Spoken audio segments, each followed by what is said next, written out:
Hello বন্ধুরা, তোমরা কেমন আছো? আশা করছি খুব ভালো আছো। আমিও খুব ভালো আছি। আজকে চলে এসেছি সানডে স্পেশাল দুপুরের মেনু নিয়ে। তো আজকে হয়েছে আমার এই যে বেগুন ভাজা, ভাত, এই যে ভাত নিয়ে নিয়েছি, এই দেখো বেগুন ভাজা দিয়ে মাখছি। আর হচ্ছে আজকে রবিবারে কার কার বাড়িতে মাংস হয়েছে তারা সবাই কমেন্টে জানিয়ে যে আমারও মাংস চলে এসছে এখানে। মাংসের ঝোল করেছি, এই দেখো আলু দিয়ে। তো আমার বর আলু দেওয়া পছন্দ করে, তো যে আলু দিয়ে মাংসের ঝোল। আর হচ্ছে আমার আছে স্যালাড। তো স্যালাডের মধ্যে এই যে পেঁয়াজের স্যালাডটা ও খায় না আমার বর, তো ওই জন্য আমার জন্য আঁকা। তো তো এই যে দেখো পেঁয়াজ নিয়ে নিয়েছি, লঙ্কা নিয়ে নিয়েছি, এরকম গোল গোল করে স্যালাডের মতো কেটে আমার খুব ভালো লাগে, তাই আমি আমার জন্য কেটে নিয়েছি, কেন কেউ খায় না।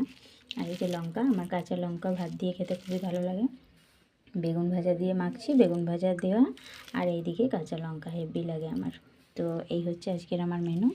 তো তোমরা কে কে খাবে চলে এসো। আর কার কার বাড়িতে রবিবারে চিকেন হয়েছে সবাই কমেন্টে জানিও। ভিডিওটা ভালো লাগলে লাইক কমেন্ট শেয়ার করে দিও। এখনকার মতন টাটা।